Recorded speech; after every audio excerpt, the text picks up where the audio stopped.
नमस्कार दोस्तों, मैं श्वेताब कुमार आप सभी का आपके अपने YouTube चैनल लॉकुल पर बहुत बहुत स्वागत करता हूं। दोस्तों, ऐसा अक्सर देखा जाता है कि जब ज़मीन खरीदने की बात होती है तो हम कुछ जल्दबाजी में रहते हैं।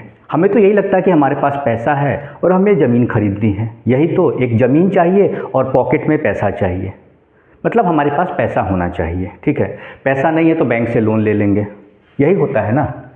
अगर आपके पास पैसा नहीं है, फ़िलहाल मान लीजिए आपके पास नहीं है, तो आप बैंक से लोन ले लेते हैं, यही होता है। कर्ज लेकर आप लेते हैं, कर्ज भी लिया है आपने तो आज न कल आपको वो कर्ज चुकाना है। आपने बैंक से लिया है या कहीं से भी आपने लिया है, आपके कोई शुभचिंतक हैं, परिवार के कोई अगर सदस्य हैं, आपको पैसे देते हैं उधार, आज न कल आपको उनको चुकाना तो पड़ेगा ही। तो यानी कि यूँ कहें कि हमारी जो ज़िंदगी भर की जो गाढ़ी कमाई होती है, ठीक है, एक इन्वेस्टमेंट हम करते हैं, अपनी पूंजी लगाते हैं, लेकिन हमसे कुछ गलतियां हो जाती हैं। ठीक है, तो आज मैं उन 5 बातों का जिक्र आपके सामने करूंगा। वो 5 बातें ऐसी बातें हैं जिनको कि आपको ध्यान रखना है। उन 5 बातों को आपको ध्यान रखना है जब आप अपने लिए ज़मीन खरीदने जाते हैं, कोई भी प्रॉपर्टी खरीदने जाते हैं। ठीक है,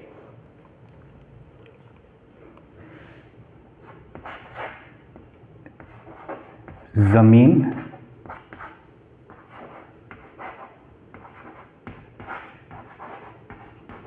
खरीदने से पहले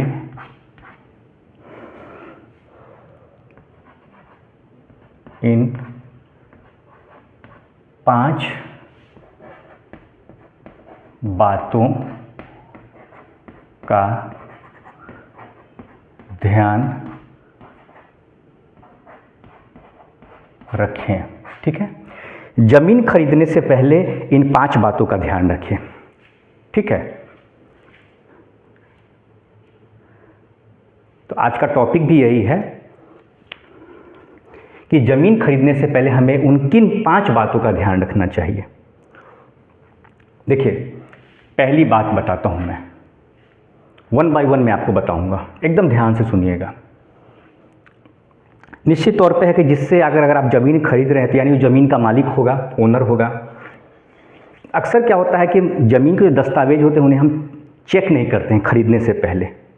ठीक है, एक्सपर्ट की राय लेनी चाहिए, आपको लीगल एडवाइस लेनी चाहिए।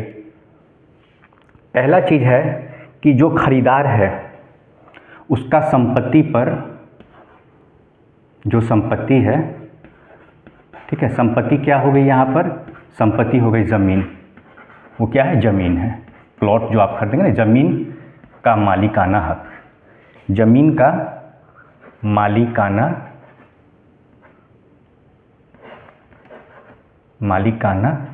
हक, ज़मीन का मालिकाना हक यानी कि टाइटल, ज़मीन पर उसका टाइटल है कि नहीं।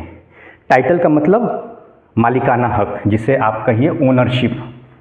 ठीक है, उस ज़मीन का वह ओनर है कि नहीं, मालिक है या नहीं।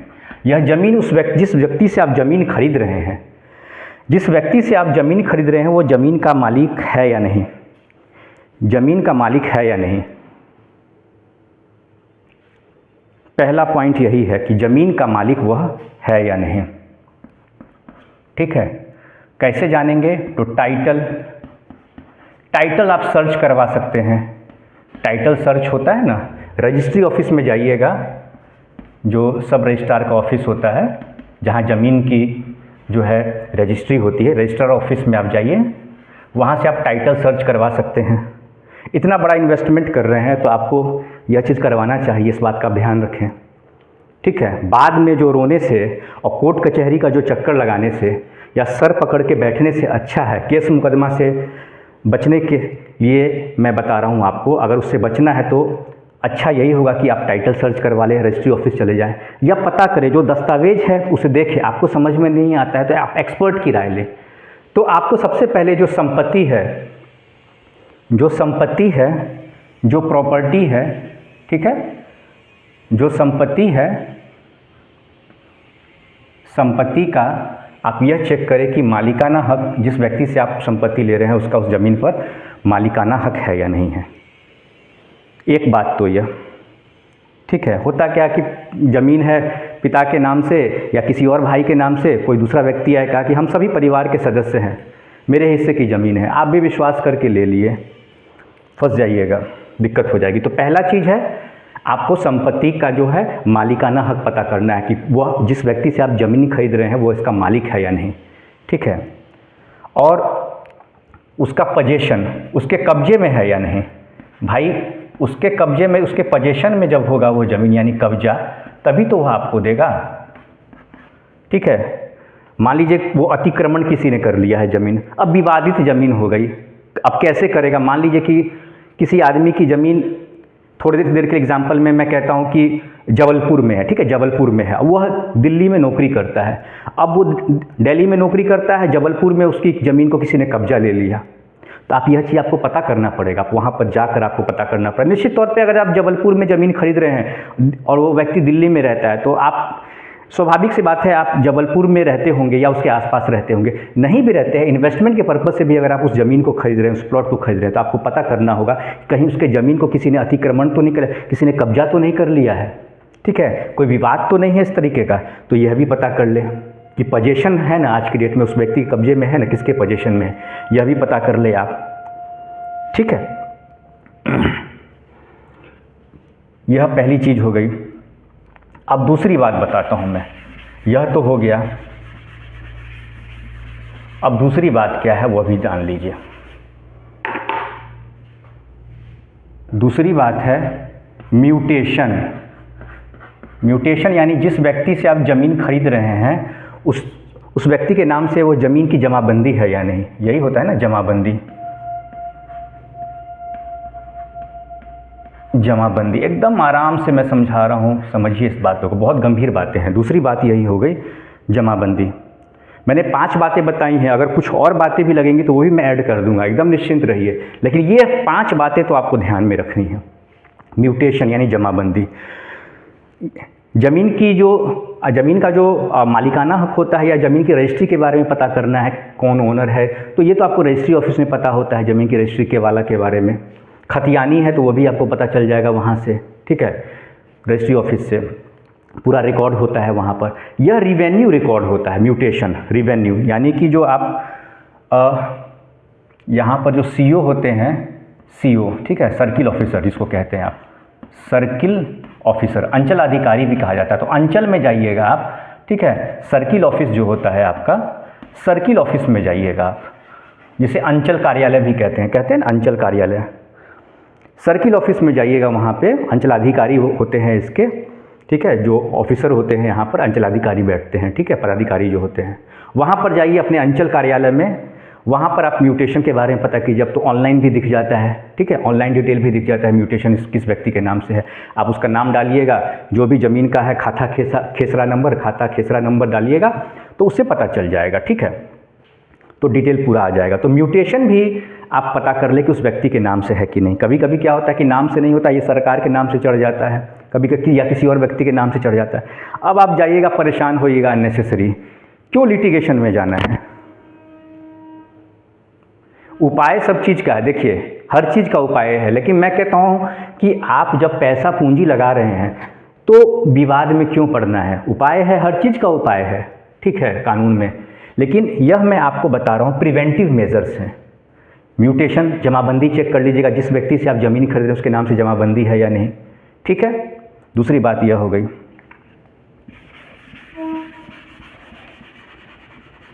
दूसरी बात यह हो गई जमाबंदी वाली बात।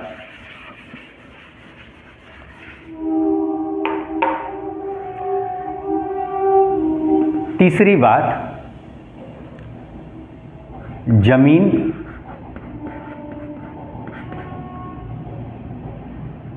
जो है वो कहीं मॉर्टगेज तो नहीं है। मॉर्टगेज का मतलब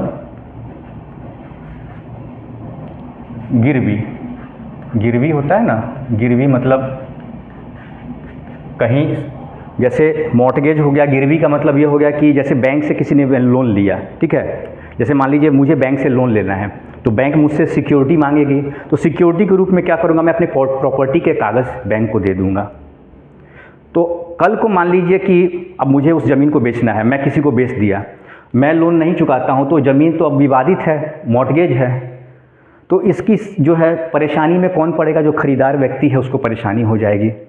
बैंक तो कहेगा आपने पता क्यों नहीं किया? तो जो गिरवी की हुई ज़मीन है, ठीक है, जो ज़मीन गिरवी की हुई है, जो मॉर्टगेज है, मॉर्टगेज जो प्रॉपर्टी है, ठीक है, सिक्योरिटी के रूप में कहाँ? लोन जो लिया बैंक में जो लोन लिया वहाँ पर गिरवी है, ये प्रॉपर्टी क्या है? गिरवी है। तो ये गिरवी के तौर पे रखा गया, यानी मॉर्टगेज, ठीक है। जानते हैं ना, कोई सिक्योरिटी, भाई बैंक ऐसे लोन थोड़ी देगा आपको, बैंक को तो सिक्योरिटी चाहिए ना। बैंक को क्या चाहिए? सिक्योरिटी चाहिए, तभी तो लोन देगा। अब इस प्रॉपर्टी को आपने खरीद लिया, बिल्कुल मत खरीदिए, नेवर। सस्ते में सस्ता दे कुछ भी नहीं, लेना ही नहीं, सर दर्द है। भाई मॉर्टगेज है ना, गिरवी है, बैंक ले लेगी कल को। सरफेसी एक्ट के तहत, सरफेसी एक्ट होता है, कानून है एक सरफेसी एक्ट, उसके तहत सेक्शन 14 में, सरफेसी एक्ट के सेक्शन 14 में बैंक को अधिकार है कि अगर डिफॉल्टर होता है वो व्यक्ति जिसके नाम से ज़मीन है, उस ज़मीन को क्या करेगी? अपने पोजीशन में लेके उसको बेच देगी। बैंक को पैसा चाहिए, आप लड़ते रहिए बैंक से केस मुकदमा लड़ना है तो कुछ मत पता कीजिए, पैसा लीजिए और एक हाथ से पैसा, दूसरे हाथ से ज़मीन अपने नाम पे करवा लीजिए। बस आंख बंद करके रहिए और लड़ते रहिए, फिर मुकदमा, फिर पैसा देते रहिए, कोर्ट कचहरी दौड़ते रहिए। नहीं तो इन बातों का ध्यान रखिए। तीसरी बात यह हो गई, ठीक है, यह पता कर लीजिएगा कि ज़मीन कहीं गिरवी तो नहीं रखी गई है, उस ज़मीन से लोन तो कहीं नहीं लिया गया है, ठीक है। तो कल बैंक वाले आएंगे और ले जाएंगे सब कुछ। चौथी बात,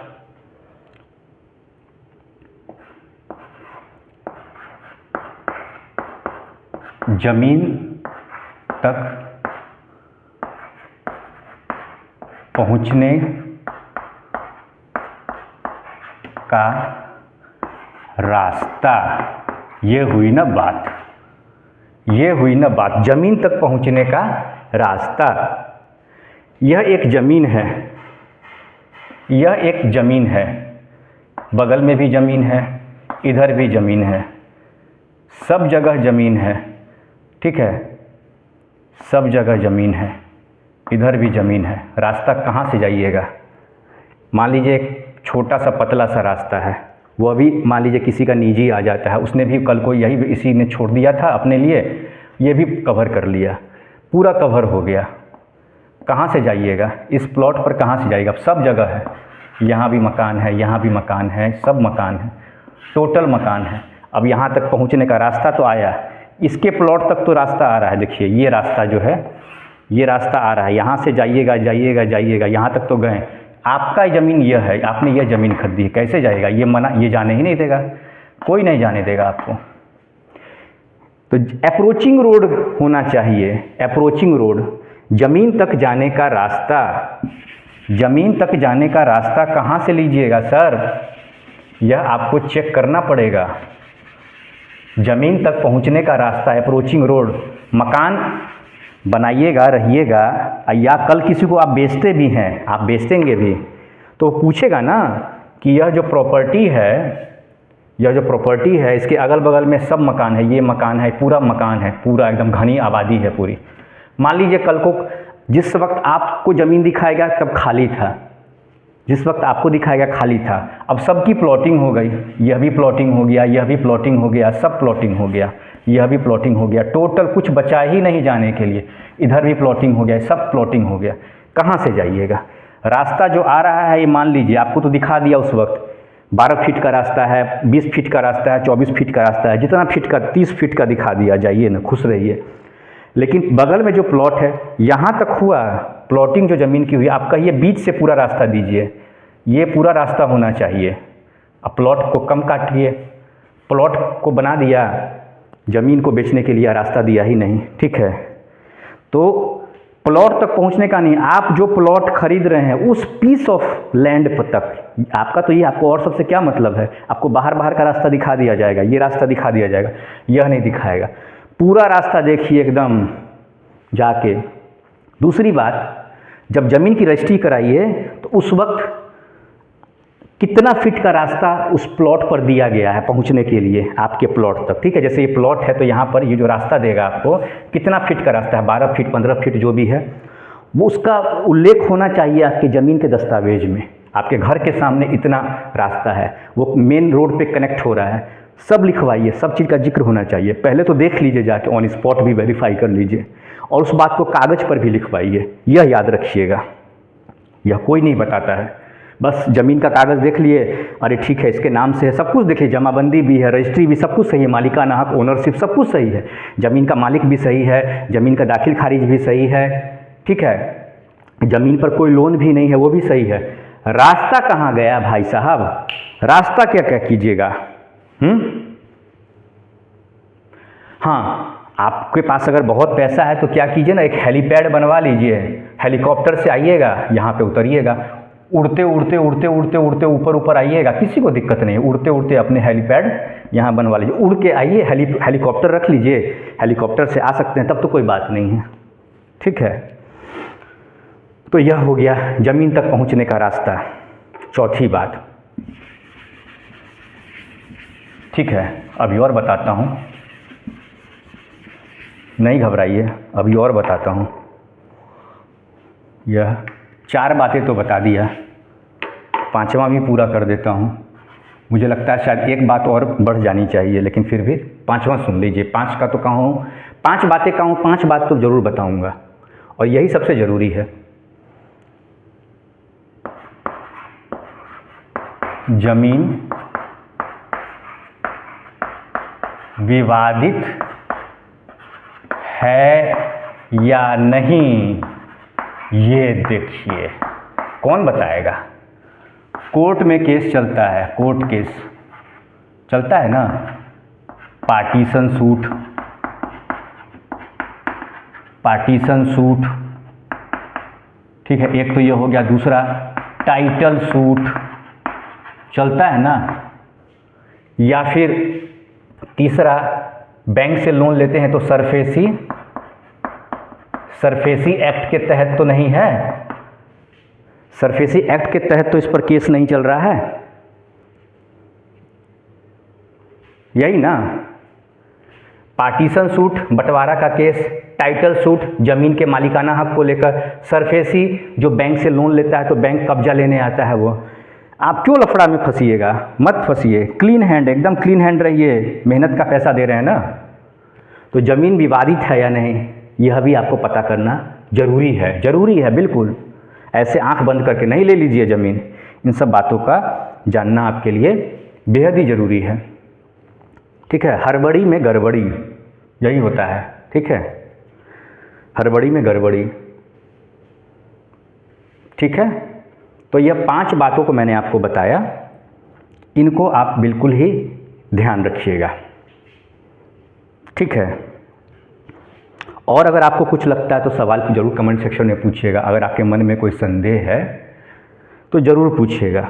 चलिए एक बात और मुझे याद आ गया, तो चलिए 6 जोड़ देता हूँ, 5 की जगह एक गिफ्ट, एक ऑफ़र आपको दे दिया 6। भाई नवरात्रि चल रही है ना, सब कोई ऑफ़र दे रहा है, मैं भी आपको एक ऑफ़र देता हूँ, एक ऑफ़र। 5 कहा था मैंने, अब 6 बातों का ध्यान रखिए। अब ऐसे आपको लगता है तो और सवाल पूछिएगा, मैं बता दूंगा, कोई दिक्कत नहीं है। यह चैनल आपका है दोस्तों, बहुत मेहनत लगता है, ठीक है, बहुत मेहनत लगता है एक टॉपिक को बनाने में। तो आप सभी से यही अपना समझ के कह रहा हूँ, बिल्कुल आप सभी इस लॉकुल जो यूट्यूब चैनल है, उस ये जो लॉकुल परिवार है, इसके सदस्य आप सभी हैं। आप सभी का सपोर्ट मुझे चाहिए। चैनल पर नए आए हैं तो चैनल को सब्सक्राइब जरूर कीजिए, वीडियो को लाइक कीजिए, शेयर कीजिए। कोई सवाल हो तो कमेंट सेक्शन में निसंकोच पूछिए, मैं आपको बताऊंगा, बिल्कुल बताऊंगा। यह हो गया पीस ऑफ लैंड प्रॉपर्टी, ठीक है। आप यहाँ पर आते हैं, आप यहाँ पर आते हैं, ठीक है, यह आप हैं, साथ में ज़मीन का मालिक है, ठीक है। आप लोग दोनों आदमी खड़े हैं, आप हो गए एक्स, ये हो गए वाई। वाई ज़मीन के मालिक है, ओनर, ठीक है, यानी सेलर, आप हो गए बायर, यही ना 2 लोग होते हैं। बायर। सेलर हो, ज़मीन का जो मालिक है वो आ गया, सेलर, और बायर आप हैं। आप चौहद्दी देख लीजिए, ज़मीन की चौहद्दी, ये एक चौहद्दी मतलब चारों तरफ, ये हो गया 1 2 3 4, चार जो दिशा होती है ज़मीन की उसको कहते हैं चौहद्दी। 1 2 3 4, चौहद्दी मतलब 4, 4 कॉर्नर्स, 4 साइड, 4 दिशा को कहते हैं। एक दिशा यह हो गया, एक दिशा यह हो गया, एक दिशा यह, एक दिशा यह, यही है ना। यह हो गया पूरब, यह हो गया पश्चिम, उत्तर, दक्षिण, ठीक है। चौहद्दी जरूर जानिए। चौहद्दी जानने से क्या होगा मैं आपको बताता हूँ। इससे आपको पता चलेगा कि चौहद्दी में अगर रास्ता, मैंने बताया ना अप्रोचिंग रोड, अब चौहद्दी में आपको ये पता चल जाएगा कि आपको सड़क है या नहीं। जैसे लिखाएगा ना कि आपके पूर्व में, पूर्व दिशा में हो गया सड़क, यहाँ हो गया निजी कोई ज़मीन, निजी ज़मीन, ठीक है। यहाँ हो गया किसी भी ए पर्सन का ए हाउस, किसी का मकान है बगल में, और यहाँ पर इस तरफ हो गया कुछ भी मकान, या इधर भी मान लीजिए सड़क हो गया, या कोई तालाब है, कुछ भी एक तरफ सड़क हो गया। इससे आपको पता चल जाएगा कि आपको सड़क है या नहीं। तो चौहद्दी भी होना चाहिए, इस चौहद्दी का आप ध्यान रखिएगा। अक्सर लोग हड़बड़ी में क्या होता है ना कि चौहद्दी नहीं देखते हैं, ज़मीन के चारों तरफ क्या है, तो इसका भी उल्लेख होना चाहिए, ठीक है। ज़मीन की जब रजिस्ट्री होती है तो चौहद्दी का उल्लेख होना चाहिए, और आपको अपनी चौहद्दी पता भी होनी चाहिए। कोर्ट में जब केस होता है ना तो पूछा जाता है गवाही में, जब गवाही होती है ना, विटनेस को जब एग्जामिन किया जाता है कोर्ट में, तो पूछा जाता है कि चलिए अपनी चौहद्दी के बारे में बताइए, पूर्व में कौन है, पश्चिम में कौन है, ठीक है, आपके साउथ में कौन है, दक्षिण में कौन है, आपके नॉर्थ में कौन है, उत्तर में कौन है, पूछा जाता है। क्योंकि चौहद्दी से पता चल, आइडेंटिफिकेशन, चौहद्दी जो होता है वह क्या होता है, आइडेंटिफिकेशन होता है। आइडेंटिफिकेशन ऑफ लैंड प्रॉपर्टी, ठीक है। जो आपका लैंड हो गया, जो प्रॉपर्टी है आपकी, उसका आइडेंटिफिकेशन होता है। जैसे मेरा आपका आइडेंटिफिकेशन कोई कट मार्क होगा, नाम तो मेरा है श्वेताब कुमार, यूट्यूब चैनल लॉकुल फाउंडर हूँ, यह तो है, लेकिन कोई ऐसा कट मार्क, कोई ऐसा निशानी, कोई हमशक्ल है, हमशक्ल भी होते हैं ना, एक चेहरे के लोग कहते हैं कि एक चेहरे के 7 लोग होते हैं, ठीक है, कोई आइडेंटिफिकेशन मार्क। तो ज़मीन भी सब एक जैसा ही हो गया, ज़मीन मान लीजिए प्लॉटिंग हो एक जैसी हो गई, आप कंफ्यूज हो गए, तो आपको अपनी चौहद्दी, हर ज़मीन की एक चौहद्दी नहीं हो सकती है, कुछ ना कुछ, अगर उसका ज़मीन को बांटा गया है, प्लॉटिंग की गई है, तो उस चौहद्दी में फ़र्क होगा।